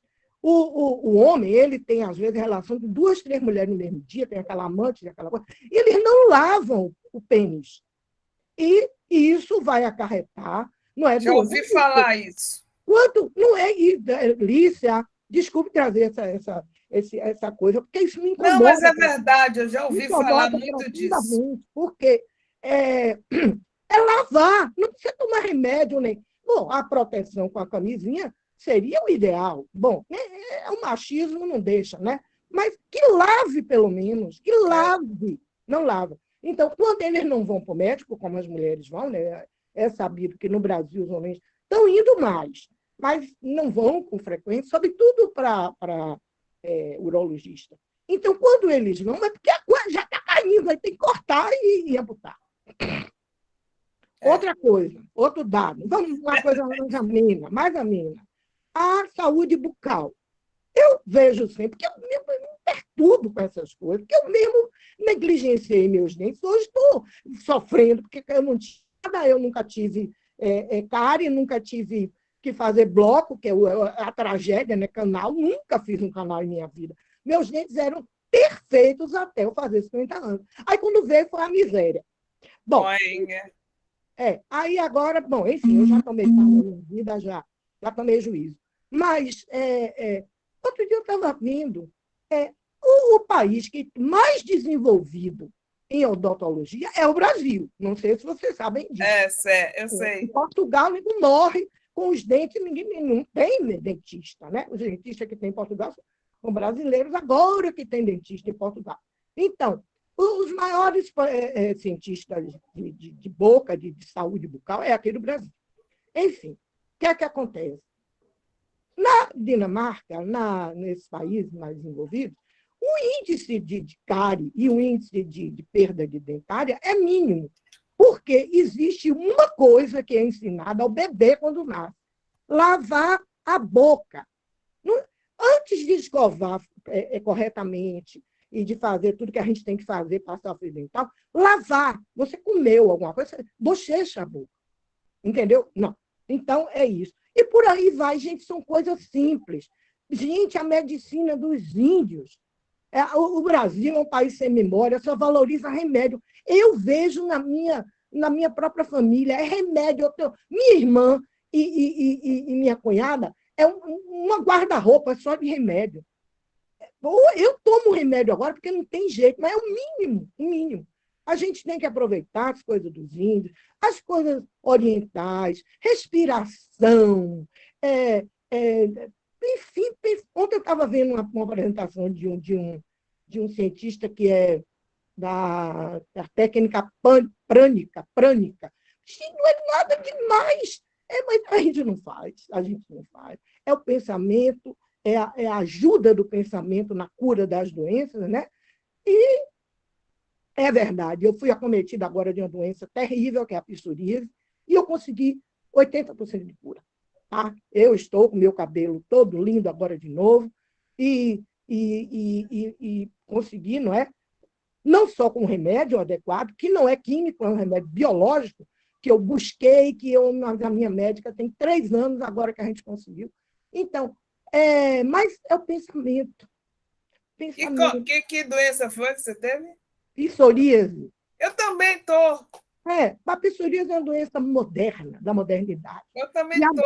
A minha artrite reumática, psoríatica, é tudo. Né? É tudo. A articulação, eu estou andando, Ulisses, eu estou andando como andava antes. Eu ia para o Bonfim com você. Psoríase e alopecia, vieram as duas juntas. Cada um vai misturando com suas deficiências que tem no corpo e a mente. Né? Psoríase é da mente. Psoríase eu nem sabia que tinha. Apareceu aí, realmente apareceu. Caí todo mundo, eu estou dizendo, eu tive. Eu tenho há 4 anos que eu estou com psoríase. Eu tinha vergonha de falar. Eu estou falando agora porque eu consegui me curar. Mas eu saí com você, ia para a festa do Bonfim, e antes a gente ia até lá o Bonfim, e nas últimas vezes que eu fui com você, eu fiquei parada no bar tomando cerveja. Você ia se coçando e não dizia nada. Me coçando e rezando para chegar no mercado para encontrar meus amigos, ficar sentado tomando cerveja, esperar você tirar todas as suas fotos e andar para todo lugar. Ai, você me deixa, viu? Precisamos valorizar as coisas simples e a educação de um para o outro, a oralidade. Nós não temos mais oralidade, entendeu? É um chá, é um suco, é um pensamento bom, é uma andada, é uma respirada. Não sei, não. Olha, me desculpe aí a viagem, mas é uma viagem que dá certo, viu? Eu sempre fui, porque se eu não fosse assim, eu não estava viva, viu? Exato. Porque você botar 2 filhas dentro de um caixão não é para qualquer uma. E eu estou aqui, entendeu? Ninguém me vê chorando, ninguém me vê reclamando de nada, todo mundo pensa que eu sou a pessoa mais feliz do mundo. E sou, principalmente se tiver uma loura gelada também. Vou desligar meu microfone. Muito bem, Maísa. Pela sequência, eu não vi aqui, mas Gabriel, Denise. Eu sou a última. Ok, Maria Mãe. Então, Gabriel primeiro. Mas deixa eu só fazer uma rapidinho. Eu digo, Maísa, eu só comecei a lavar a mão depois que eu fui para o Canadá. Eu também saía do banheiro, aí as pessoas diziam, não vai lavar a mão, não? Eu aí, me esqueci. E aí... Com essa questão de lavar a mão, só vou lembrar aqui o meu livro, Passando na Sua Frente, Gabriel. Vai. Mas os Sonhos Tropicais fala muito sobre isso, né? Quando um médico, que eu não vou me lembrar aqui o nome dele, descobriu que a infecção no Brasil se passava pela mão, porque na Primeira Guerra Mundial os médicos cuidavam de um paciente e passava para outro, e de repente todo mundo morria. Aí esse médico, ele pedia muito para as pessoas lavarem a mão, e ninguém dava atenção nele, né? E ele acabou louco, correndo pelas ruas, pedindo para todo mundo lavar as mãos, porque se lavassem as mãos, se incendiassem, a possibilidade de morte era menor dentro dos hospitais, né? Vocês já viram quantos médicos e enfermeiros ficam passeando na rua de jaleco? E além de jaleco, assim, hoje eles colocam as luvas, mas o que eu percebo? Que colocam as luvas, mas a proteção é para ele, porque com as luvas, ele pega no paciente, depois ele pega em algum lugar, aí volta para o paciente, quer dizer, não se preocupam com o paciente, mas se preocupa com a contaminação dele. Então, a luva, eles continuam sem cuidado com a higiene com o paciente, né? Porque continua infectando ali, por da mesma exemplo, forma. Em Nazaré, onde eu vou sempre, tem 5 hospitais. Então, estou na barraca, tomando minha coquinha com meu sanduíche. Daqui a pouco chega 5 de jaleco. Problema para mim. Porque vieram 2 do Santa Isabel, 2 do não sei aonde, 2 do não sei mais mais, todos de jaleco, trazendo tudo que estava no hospital, e depois eles pegam tudo que tem na rua e levam para lá para o hospital. Aí o pessoal diz que é para se exibir, para mostrar, porque geralmente tá assim bordadinho, né? Doutor fulano de tal. Então, eles não podem tirar e ser um cidadão comum. Tem que chegar lá mostrando que é doutor fulano de tal. Pronto. Calou. Olá, Gabriel. Eu só queria complementar a questão assim, bem instigante de Wellington, também baseado no que vocês falaram, a professora e Denise, que a necropolítica, ela faz isso, né? Ou seja, a hegemonia que vai empurrando sempre para as margens até morrer, né? Então, esses grupos, no momento que eles começarem a ocupar esses espaços também de poder, e que, claro, isso vai demorar muito tempo, é que a gente vai ver, né, outras leituras. E o que a gente tem visto também é que esses próprios militantes, os grupos, né, eles estão num processo muito simultâneo, porque são escritores, são artistas, mas também são teóricos, né? Ao mesmo tempo que estão fazendo arte, eles estão produzindo conhecimento, estão mostrando outras formas de ler o mundo, de existir no mundo, e que influencia em políticas públicas, nas políticas estaduais, no governo, né? E isso aí o governo tem uma leitura importante, porque a ideia de identidade nacional é o tempo todo fragilizada, né? A gente está assim, numa grande crise do que é ser brasileiro, né? E a gente tem visto isso no governo de Bolsonaro, né? Que a gente fica até com receio de usar a camisa verde, botar a camisa da seleção e confundir com o bolsonarista, né? Então a gente está numa crise tão forte em relação a isso que a gente perde a identidade nacional, e esses grupos que já tiveram o tempo todo silenciado nessa perspectiva histórica vão entrando mais na margem, né? Então, no momento que ocuparem os espaços de poder e propor outras leituras, as coisas vão mudar um pouco. E a gente tem visto, por exemplo, nos Estados Unidos, não sei se vocês acompanharam, que a Suprema Corte está totalmente conservadora, né? E eles falaram isso, direitos que já estavam conquistados há anos, a Suprema Corte está fazendo leitura como se fosse lá 500 anos atrás, né? Direitos que já estavam consolidados estão entrando em fragilidade. Ou seja, essa ideia de uma crise política, ela é universal, né? Com seus contextos em cada um. E aí os militantes estavam dizendo, olha, agora a questão com o tempo, né, eleger novamente governos ou deputados, senadores, sei lá, que tenham uma leitura diferenciada para poder, em algum momento, indicar outras pessoas. Então, assim, é uma crise que se estende no nosso lado, né, no âmbito nacional do Estado brasileiro, que reverbera também em outras noções. E Denise falou uma coisa interessante também, quando ela citou o Boaventura, a ideia do Sul, né, de como o Sul global, ele é geográfico, ele é simbólico, ele é social, e esse Sul precisa dar uma virada, né, ele precisa virar e propor novas abordagens, novas políticas. Já vou pegando a deixa aqui, porque eu acho que nosso horário está meio corrido. Gabriel, mas é isso mesmo que você falou, é bem interessante a gente refletir sobre isso. Então, quando a Tamir estava expondo, o que eu percebi, e dessa vez de uma forma muito pontual, eu falei assim, nossa, a ausência de biblioteca e o mau uso da biblioteca, porque em alguns lugares até tem, né?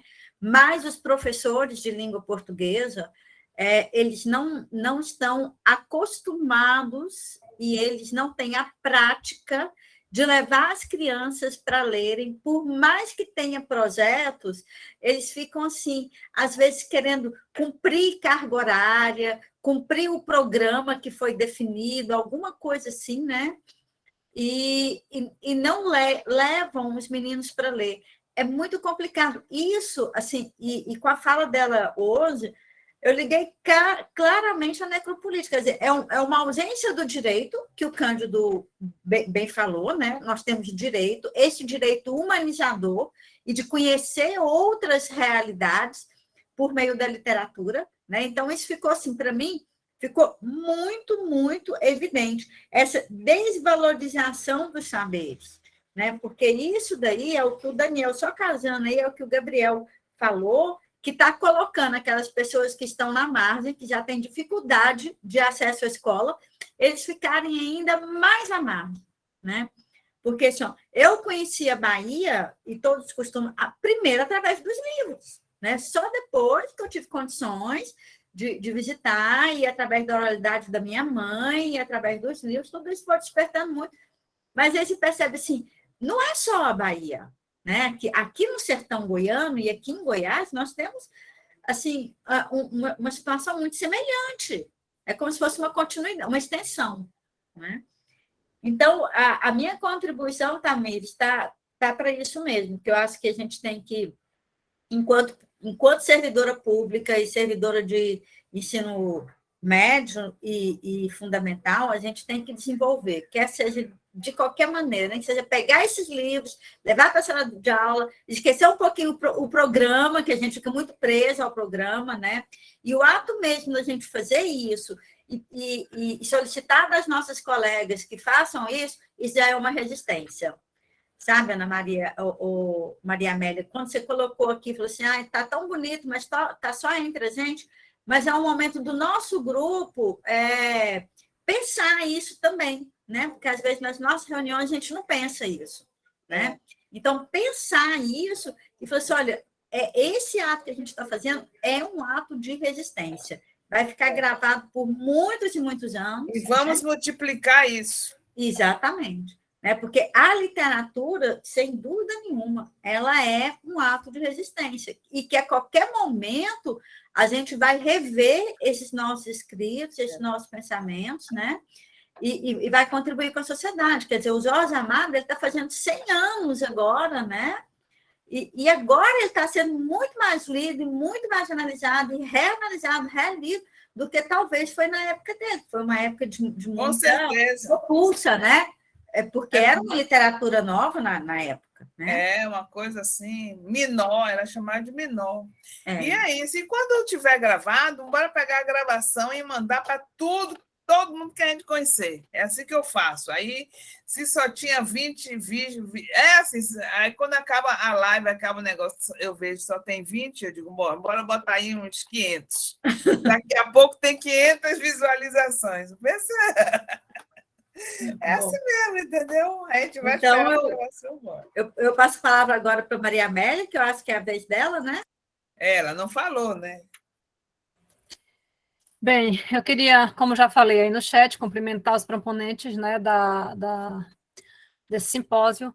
E, assim, é preciso dizer que é só para nós mesmos, e seria muito bom que tivesse mais gente, porque desde já estaria vendo, né? Não é mal nenhum dizer isso. Vai ter. Não, né? Uma outra coisa importante é ver o seguinte, até nas nossas próprias reuniões, como a gente pode otimizar esse tempo, porque isso tudo que a professora Alice acabou de dizer que a gente já pensa, que agora quem está fortalecendo, eu já penso isso nas nossas reuniões, mas às vezes o tempo é tão curto e surgem outras tantas demandas de nós mesmos, né, que aí a gente acaba colocando. Eu penso que a gente pode otimizar o tempo, né, daqui para frente. Eu acho que é bacana, porque a gente tem tanta urgência, tanta urgência.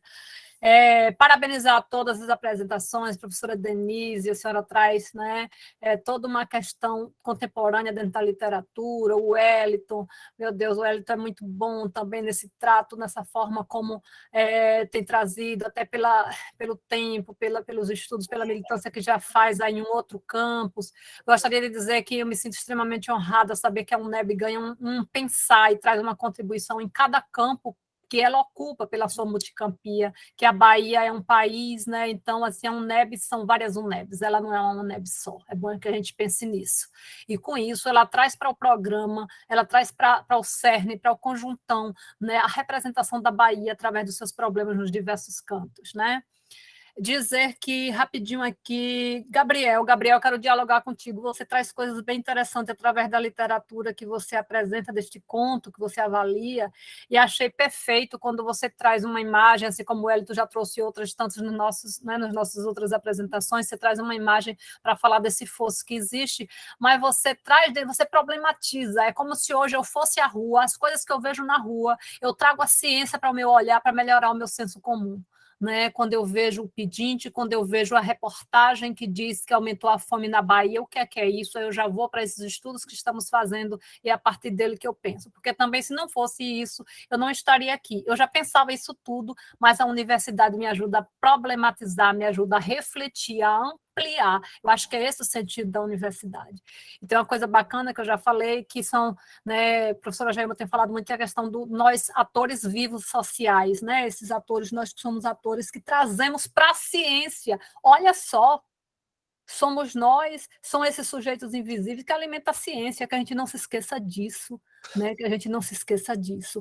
Tamires, minha querida, eu tenho que lhe dizer, você está uma gigante. Pois é, Amigo, você está uma gigante, você é preciso que seja ressaltado, que você seja reconhecida neste grupo, sabe, por isso. Tamires, a forma como você articulou, como você trouxe a biblioteca hoje, foi coisa jamais vista até aqui, por tudo que eu ouvi você falar. Seu crescimento é notório, é preciso lhe dizer, é preciso lhe valorizar, com dizer que certeza. você está no nosso nível, você está no nosso nível de reflexão e de caminhada.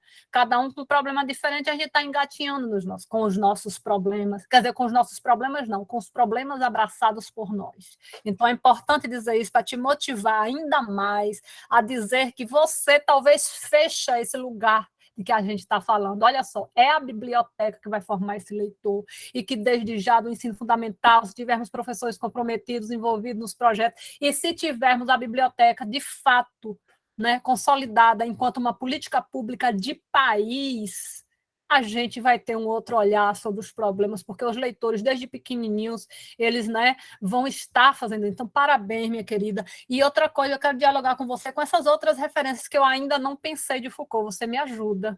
Você me ajuda também a pensar, certo? Você trouxe coisas interessantes, que inclusive de tarde talvez eu fale sobre você, conforme Tamires, Gabriel e outros que apresentaram de manhã, eu nem vou me delongar mais, porque as pessoas que aqui estão são as mesmas, então eu vou dizer isso, certo? Isso é importante. Professora Maísa, a senhora falou, vou desligar meu microfone, talvez, olha só o que eu vou falar. A sua fala hoje foi uma das mais importantes que eu já ouvi. Quando a senhora diz, perdi 2 filhas, a senhora é uma atora, a senhora é um sujeito vivo, trazendo paciência, uma questão urgente de hoje, o adoecimento através da depressão e tal, e tal, e tal, e tal.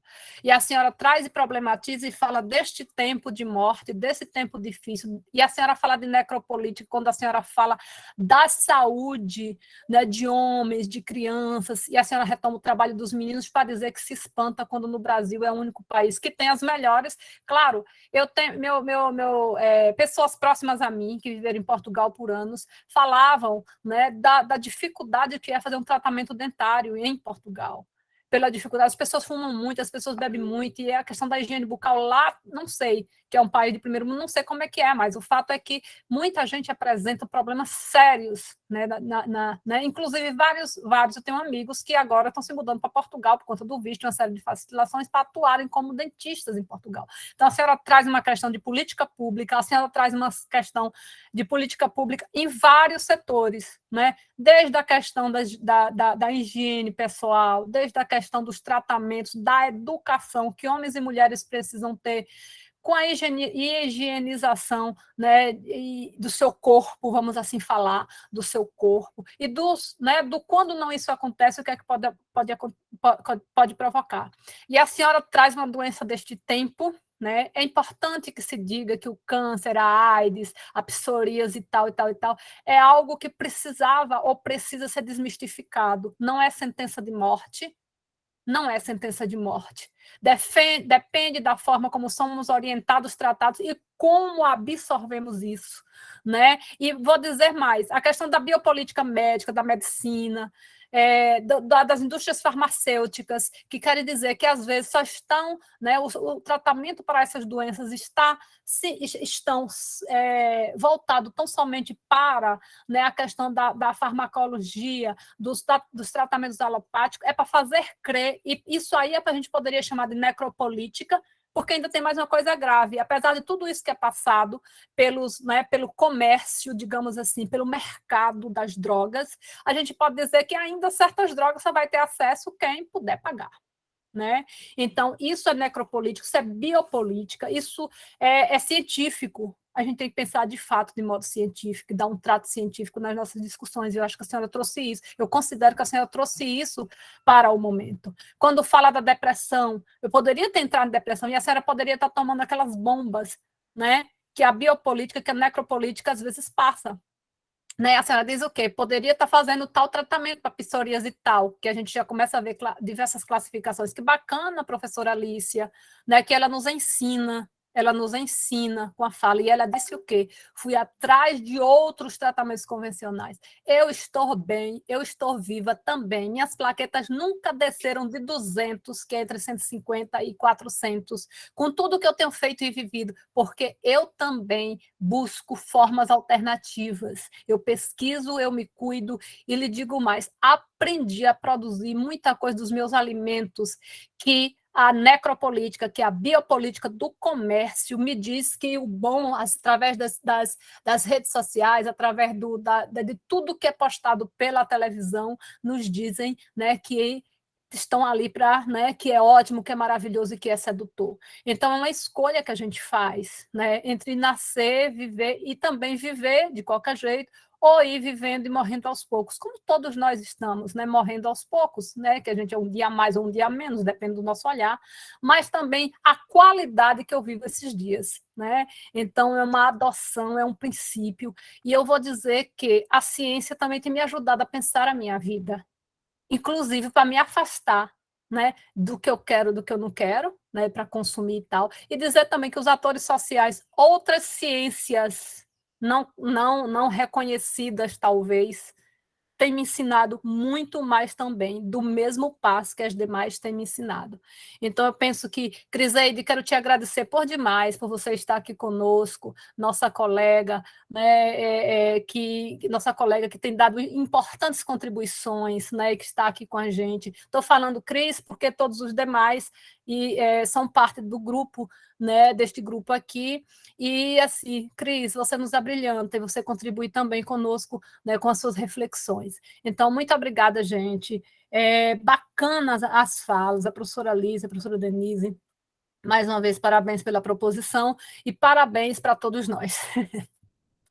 E viva a palavra vida! E viva a palavra viva! Maldita a palavra Viva! maldita! Bendita a palavra bendita. Tenho dito. Tá de Beth, parabéns, Maísa, mais uma vez.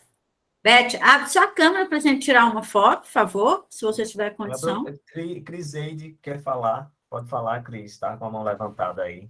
Isso, é rapidinho, assim, falar depois de todo esse movimento que a Amélia fez aqui é muito difícil, né? Eu quero reforçar, ratificar, endossar cada letra, não é nem cada palavra, cada letra que foi proferida por ela. Cadê Beth para abrir a nesse câmera aí? movimento, Quando ele né? tira... E dizer assim, que desde a hora que a professora Denise colocou a doença, né, como reforço da invisibilidade do sujeito, isso está aqui me instigando, né? Porque eu vivo deste lugar, eu acredito que uma das ações que eu estou tentando construir, Wellington, talvez seja um espaço, um lugar de antinecropolítica. Eu estou desenvolvendo uma ação no bairro onde eu moro, numa praça, que eu chamo Leitores da Praça da Pedra, em que eu jogo o pano no chão, é literalmente um pano, um pedaço de lona, despi a minha biblioteca, né? Trago isso, Tamires, trago a biblioteca do meu quarto, do meu escritório, e joguei na praça, e sento com as crianças de lá, para a gente se deleitar com a leitura, pensando que o lugar da invisibilidade do meu filho, que tem TEA, precisa ser quebrada, precisa ser rompida. Eu não preciso que ele seja conhecido apenas pelo capacitismo, como todos enxergam, principalmente no espaço da escola, né? Onde eleva a ele a morte intelectual, antes mesmo da morte física. Então, lá a gente tenta promover momentos de leitura em que se perceba que todos nós podemos, todos nós somos capazes, e que ela versa de formas diferentes. Que o sujeito, né, enquanto autor, enquanto produtor do seu conhecimento, ele trilha caminhos outros. E isso se constrói na interação, isso se constrói nas lacunas. Porque a gente é um ser, é um sujeito dotado de falta. A gente tem o vazio. E é nesse vazio que a gente vai buscando as completudes e que provoca as outras incompletudes. Senão não estaríamos aqui nessa busca, rompendo essa necropolítica que nos assola, né? que tenta nos aprisionar, mas que nos faz também ter coragem de estar aqui e de discutir com os nossos pares e acreditar que é possível. E para isso, a gente diz, viver sim, sempre. Obrigada, gente. Muito bem. Nossa, parabéns, dia, você começou com chave de ouro. Com chave de ouro, exato. Bom, gente, alguém tem mais Até a algo? Elizabeth, entra aí Sim. para sair todo mundo junto. Vamos tirar nossa foto. Eu estou fora do meu Já tirei ambiente. várias aqui. Aí, Pedi suporte Só uma aqui. foto. mas a foto. Lindo seu ambiente. É fora de casa, mas estou tendo um suporte problema técnico não, lá o em casa importante é para ver à você. tarde minha internet está devidamente preparada para a comunicação. Pronto. Eu vou fechar a câmera por um instante. já Peraí, tirou a tirou foto? foto? Vou. Capturaram a tela?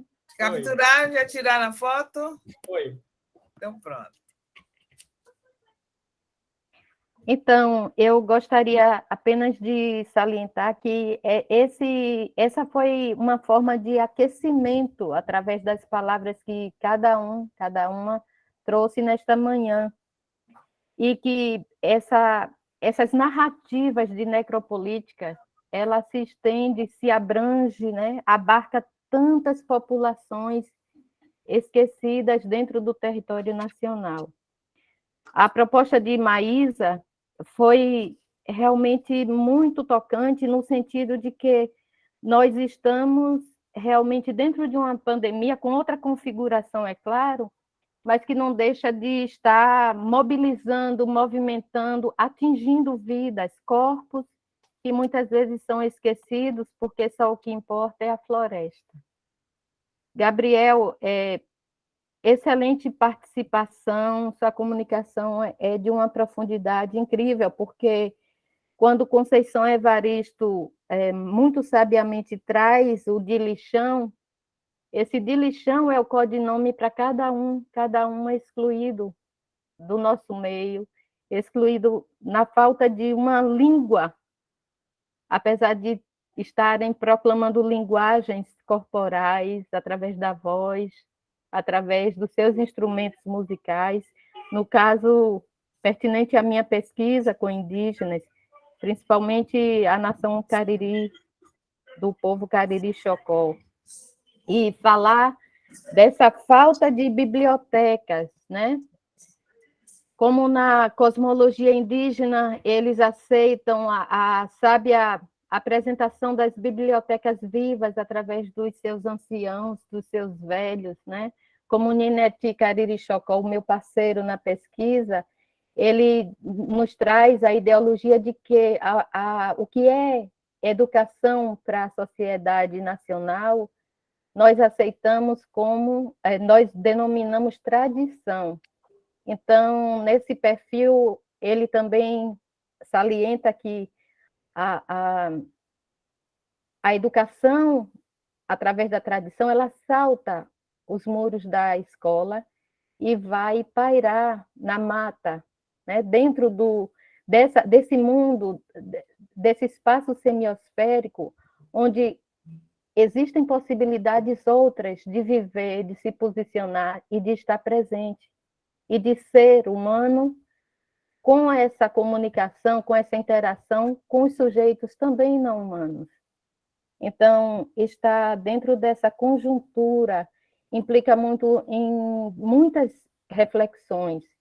E cada um de vocês, cada uma de vocês trouxe esse aquecimento para que a extensão da nossa comunicação se dê nesse perfil de resistência, de ações de insurgência, né? E principalmente de ações que provoquem certa autonomia na interpretação de leis, de planos do Plano Nacional de Educação, né?